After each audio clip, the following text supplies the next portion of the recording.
안녕하십니까. 김성봉입니다. 이번 만남에서는 재개발 사업에서의 보상에 관해서 정리하는 세 번째 시간을 가져보도록 하겠습니다. 보다 더 구체적으로 재개발 사업에서의 보상 절차에 관하여 정리해 보도록 하겠습니다. 우리는 이미 두 차례에 걸쳐서 재개발 사업에서의 보상에 관하여 정리하는 시간을 가져보았습니다. 그 첫 번째 만남에서는 주거이전비, 이사비, 영업손실 보상에 관하여 간략하게 정리하였고요. 두 번째 만남에서는 그중 특히 영업손실 보상에 초점을 맞추어 정리해 보았습니다. 이러한 내용은 김박사 부동산 영어 이야기 유튜브 채널에서 확인할 수 있다는 거 잘 알고 계실 것으로 믿습니다.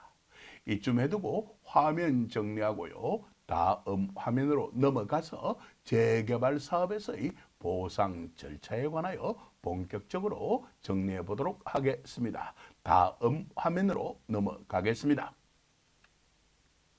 우리는 지금 재개발 사업에서의 보상 절차에 관하여 정리하고 있는 중입니다. 이러한 재개발 사업에서의 보상 절차는 크게 두 가지 법에 규정되어 있죠. 그중 하나가 도시정비법이고요. 나머지 하나가 토지보상법이라는 거 이미 잘 알고 계실 것으로 믿습니다. 우리가 앞서 두 차례 가졌던 만남에서 이런 내용들 여러 차례 말씀드렸으니까 말입니다. 도시정비법에 규정되어 있는 두 가지 먼저 확인해 보도록 하겠습니다. 제63조에 토지 등의 수용 또는 사용이 규정되어 있습니다. 간략하게 확인해 보도록 하겠습니다. 사업 시행자는 말이죠. 정비구역에서 정비사업을 시행하기 위하여 토지보상법 정식 명칭은 공익사업을 위한 토지 등의 취득 및 보상에 관한 법률입니다. 제3조에 따른 이 내용은 다음 화면에서 정리해 드릴 테니까 걱정할 이유 없을 것 같습니다. 제3조에 따른 토지, 물건 또는 그 밖의 권리를 취득하거나 사용할 수 있다라고 규정해 두고 있습니다. 그리고 도시정비법 제65조는요. 공익사업을 위한 토지 등의 취득 및 보상에 관한 법률, 줄여 토지보상법이라고 불리는 것이죠. 의 준용을 규정해 두고 있는데요. 제65조는 정말로 여러 차례 확인한 내용이기 때문에 추가적인 설명은 필요 없을 것 같습니다. 간략하게 한 번 더 확인은 해보도록 하겠습니다.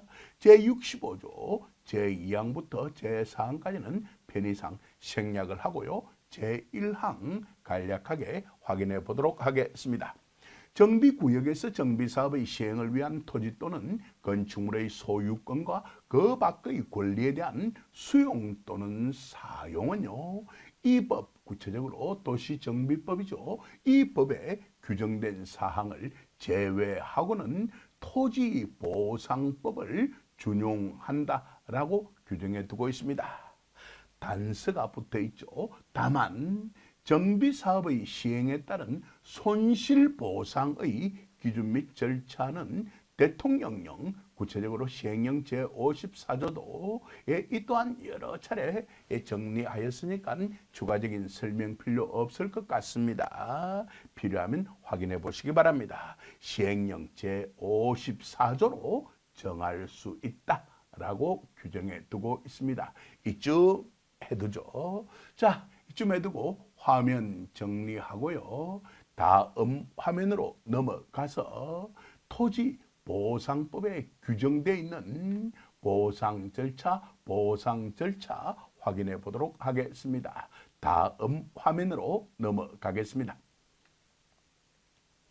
먼저 토지보상법에 규정되어 있는 그 정의 및 적용 대상에 관하여 정리해 보도록 하겠습니다. 정의는 제2조에, 적용 대상은 제3조에 규정되어 있습니다. 방금 전에 언급하였던 제3조 여기에 제시되어 있습니다. 자, 순서대로 확인해 보도록 하겠습니다. 제2조 정의입니다. 이 법, 구체적으로 토지보상법이죠. 에서 사용하는 용어의 뜻은 다음과 같다라고 규정해 두고 있고요. 제7호까지 제시되어 있는데 편의상 2, 3, 6, 7호는 생략을 하고요. 제1호, 제4호, 제5호만 간단하게 확인해 보도록 하겠습니다. 제1호 토지 등입니다. 토지뿐만이 아니라 다른 것까지를 다 합쳐 부르는 포괄적인 용어라는 거 잘 알고 계실 것으로 믿습니다. 토지 등이란 제3조 바로 여기에 제시되어 있죠. 제3조 각호 제1호부터 제4호까지입니다. 에 해당하는 토지 물건 및 권리를 말한다라고 규정해 두고 있습니다. 그럼 토지 등이라는 것은요, 여기에 제시되어 있는 모든 것을 다 포괄하는 용어라는 거 바로 파악할 수 있었을 것으로 믿습니다. 이쯤 해두죠. 제4호 토지 소유자란 공익사업에 필요한 토지의 소유자를 말한다라고 규정해 두고 있습니다. 관계인이란 제5호입니다. 사업 시행자가 취득하거나 사용할 토지에 관하여 지상권, 지역권, 전세권, 저당권, 사용대차 또는 임대차에 따른 권리 또는 그 밖의 토지에 관한 소유권 외의 권리를 가진 자나 그 토지에 있는 물건에 관하여 소유권이나 그 밖의 권리를 가진 자를 말한다. 그렇다면 영업권을 가지고 있거나 지상권, 지역권을 가지고 있는 사람들은 관계인이라고 부를 수가 있을 것입니다. 여기까지도 핵심적인 내용 제대로 파악하였을 것으로 믿습니다. 자, 이제 제3조 적용 대상 간략하게 확인해 보도록 하겠습니다. 사업 시행자가 다음 각호 제1호부터 제4호까지입니다. 에 해당하는 토지 물건 및 권리를 취득하거나 사용하는 경우에는 이 법을 적용한다라고 규정해 두고 있습니다. 제1호 토지 및 이에 관한 소유권 외의 권리, 제2호 토지와 함께 공익사업을 위하여 필요한 임목, 건물, 그 밖의 토지에 정착된 물건 및 이에 관한 소유권 외의 권리, 제3호 광업권, 어업권, 양식업권 또는 물의 사용에 관한 권리, 제4호 토지에 속한 흙, 돌, 모래 또는 자갈에 관한 권리라고 규정해 두고 있습니다. 이쯤에 두고 화면 정리하고요. 다음 화면으로 넘어가서요. 예, 구체적인 절차 정리해 보도록 하겠습니다. 화면 정리하고요. 다음 화면으로 넘어가겠습니다. 약속대로 토지보상법에 규정되어 있는 수용, 사용 절차에 관하여 요약 정리를 해보도록 하겠습니다. 제19조 앞에서 이미 언급하였죠. 는 토지 등의 수용 또는 사용에 관하여 규정하고 있습니다. 제2항 편의상 생략하고요. 제1항 간략하게 확인해 보도록 하겠습니다. 사업 시행자는 말이죠. 공익사업의 수행을 위하여 필요하다면 토지 등을 수용하거나 사용할 수 있다라고 규정해 두고 있습니다. 추가적인 설명 필요 없겠죠. 이제 그 절차에 관하여 순서대로 확인해 보도록 하겠습니다. 예, 첫 번째 절차입니다. 먼저 사업 인정을 받아야만 될 것입니다. 예, 그건 제20조에 규정되어 있습니다. 이번에도 편의상 제2항은 생략하고요. 제1항 간략하게 확인해 보도록 하겠습니다. 사업 시행자는 말이죠. 제19조에 따라서 바로 이것이죠. 제19조에 따라서 토지 등을 수용하거나 사용하려면 조금 살을 붙여볼게요. 먼저 국토교통부 장관의 사업 인정을 받아야만 한다라고 규정해 두고 있습니다.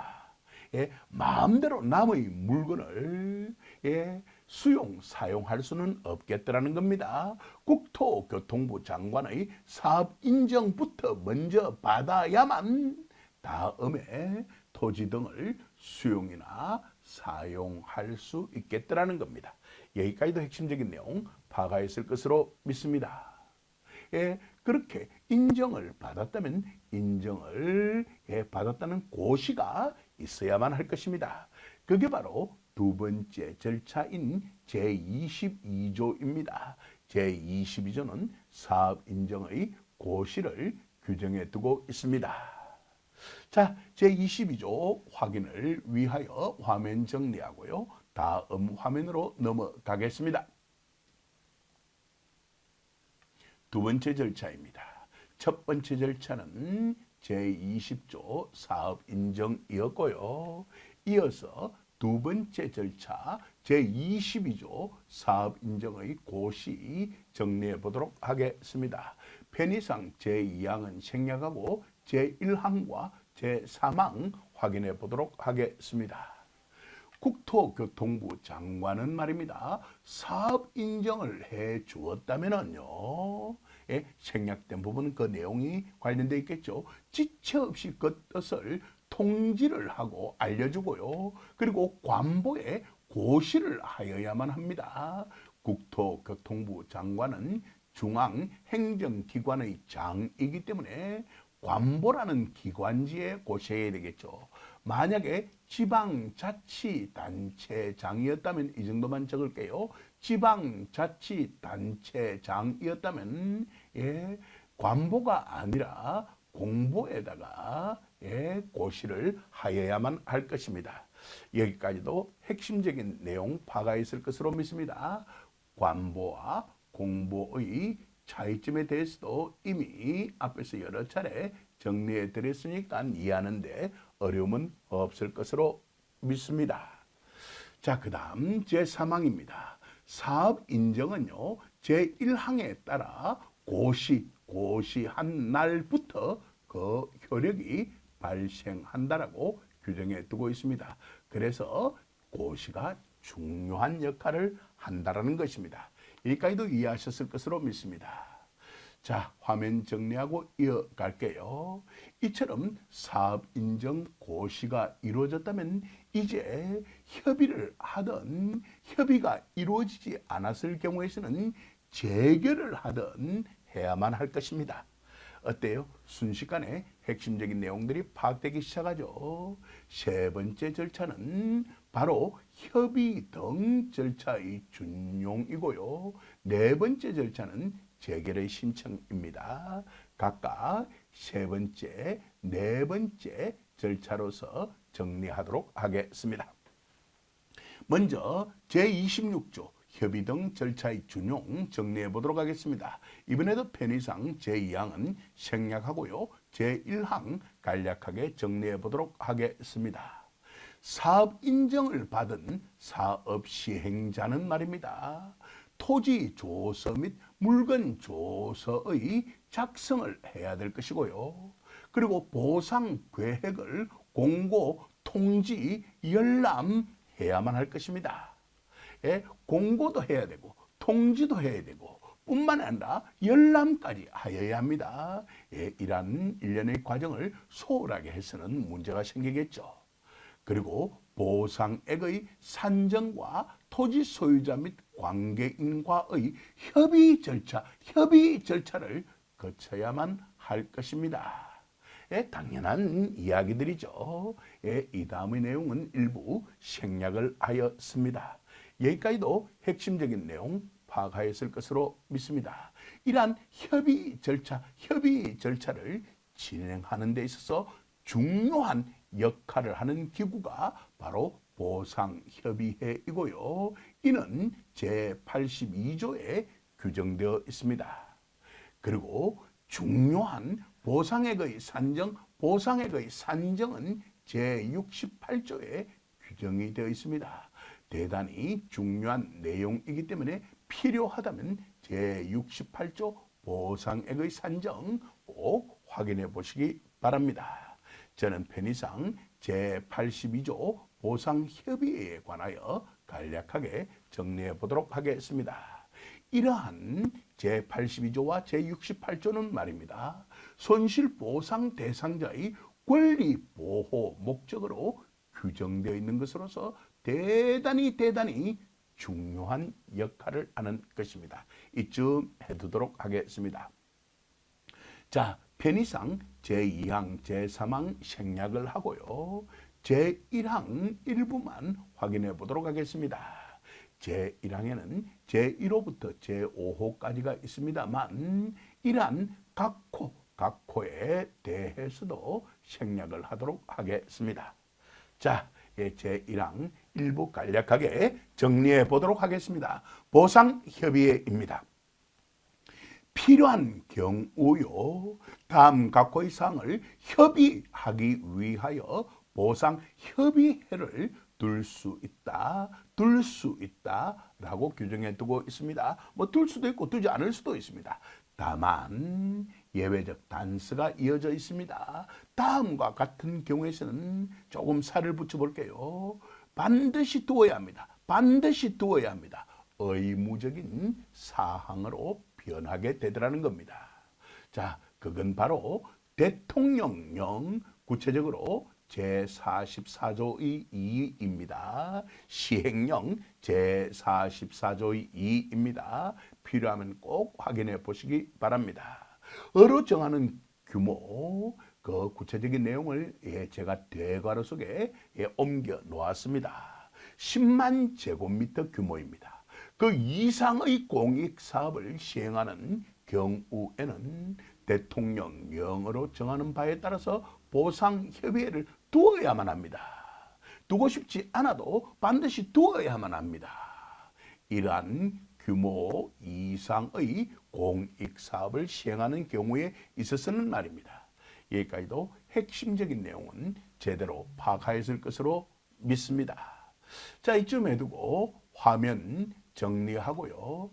다음 화면으로 넘어가서 네 번째 절차 재결의 신청 정리해 보도록 하겠습니다. 제28조에 규정되어 있는 내용입니다. 협의가 이루어지지 않는다면 재결을 신청해야만 할 것입니다. 어때요? 여기까지도 핵심적인 내용 제대로 파악했을 것으로 믿고요. 화면 정리하고 다음 화면으로 넘어가겠습니다. 우리는 방금 전에 세 번째 절차인 협의 등 절차의 준용에 관하여 정리하였습니다. 제26조에 규정되어 있는 내용이었습니다.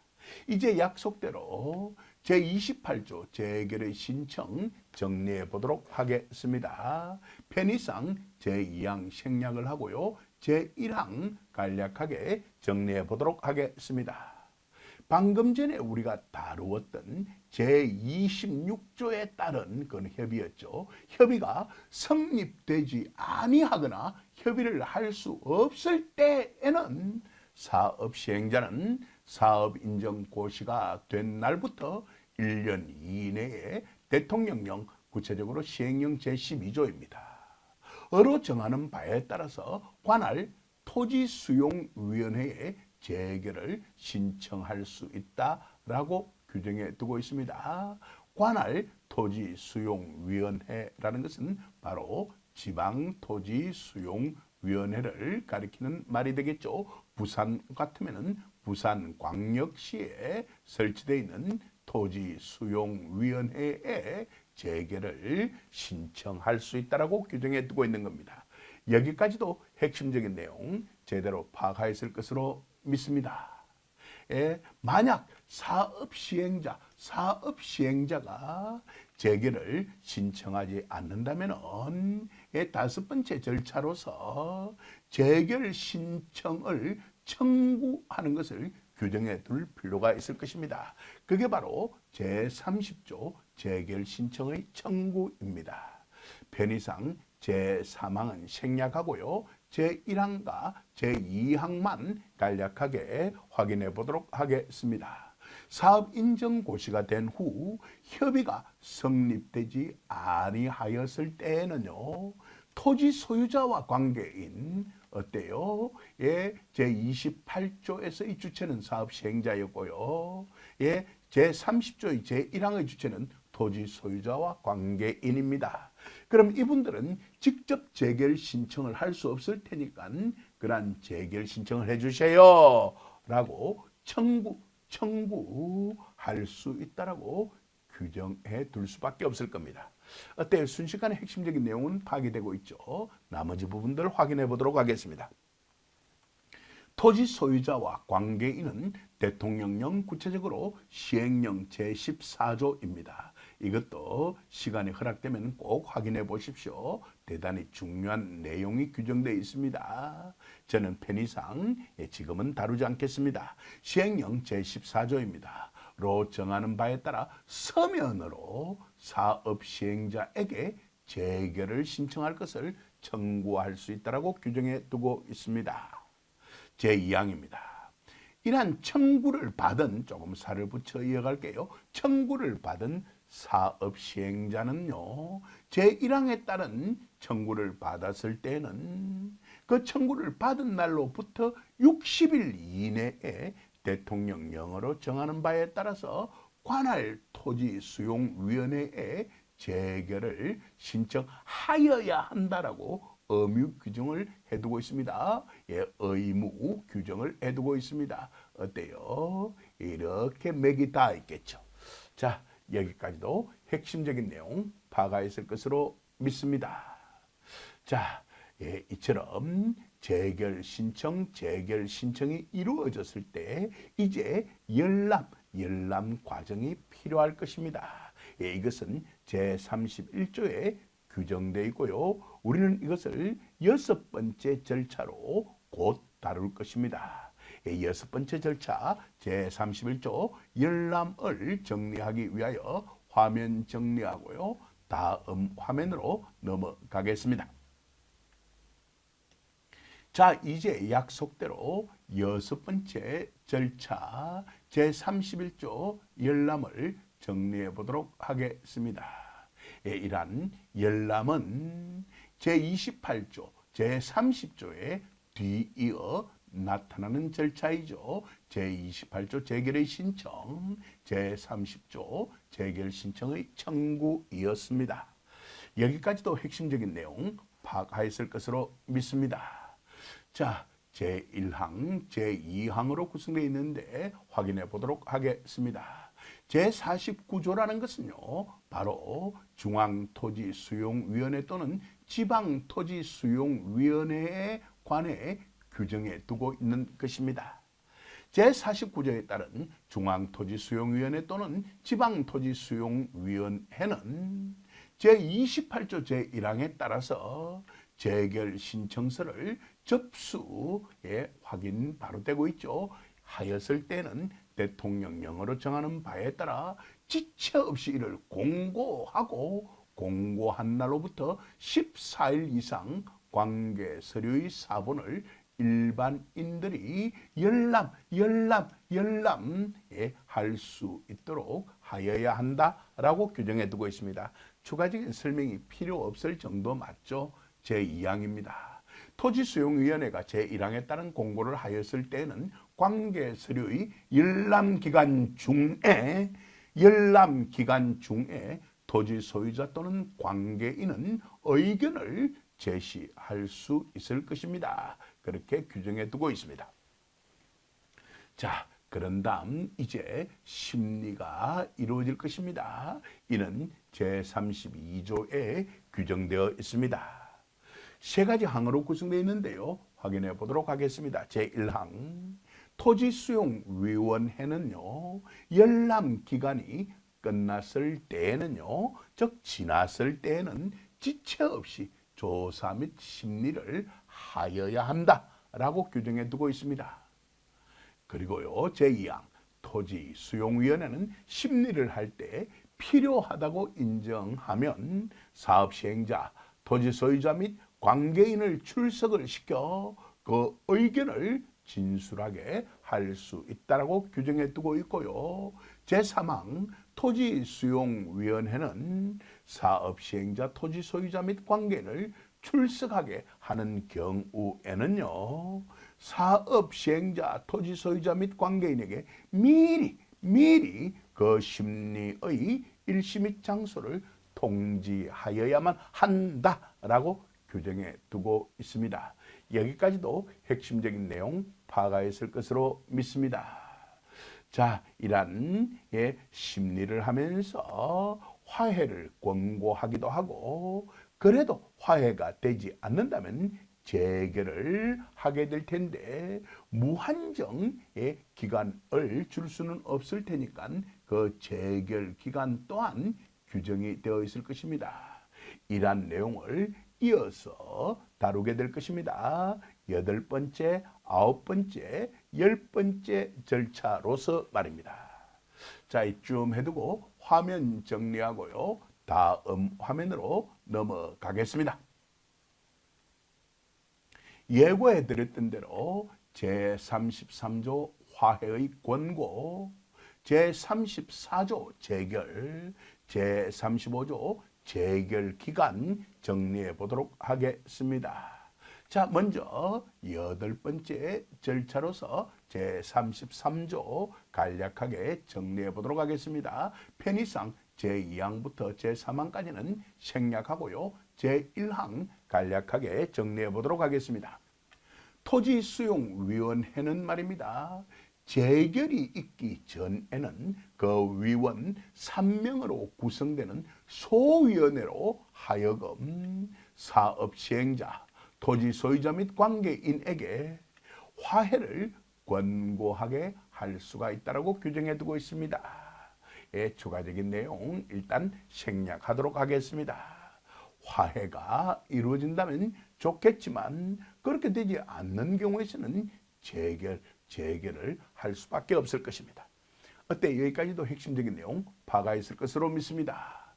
제34조 재결 정리해 보도록 하겠습니다. 제1항 토지수용위원회의 재결은 서면으로 한다라고 규정하고 있고요. 제2항 재결서에는 주문 및 그 이유와 재결일을 적고 위원장 및 회의에 참석한 위원이 기명 날인한 후 그 정본을 사업시행자, 토지 소유자 및 관계인에게 송달하여야 한다라고 규정해 두고 있습니다. 10번째 절차입니다. 제35조 재결 기간 정리해 보도록 하겠습니다. 토지수용위원회는요, 제32조에 따른 심리를 시작한 그날부터 14일 이내에 재결을 하여야 한다. 다만 특별한 사유가 있을 때에는 14일의 범위에서 한 차례만 연장을 할 수 있다라고 규정해 두고 있습니다. 물론 이러한 과정에 대해서도 만족하지 못하시는 분들은요, 이의 신청이나 행정소송을 할 수가 있을 것입니다. 이것들은 지금 만남에서는 다루지 않겠습니다. 이의 신청은요, 토지보상법 제83조부터 제84조에 규정되어 있고요. 행정소송은 제85조에 규정되어 있습니다. 이쯤 하겠습니다. 이상으로서 토지의 수용, 사용 절차에 관련된 여러 규정들을 정리해 보았습니다. 아무튼 사업 시행자와 그리고 손실보상 대상자가 서로 협의를 원만하게 하여서 빠른 사업 진행이 이루어질 수 있게 되기를 저는 기대하면서 이번 만남은 마무리 짓도록 하겠습니다. 감사합니다.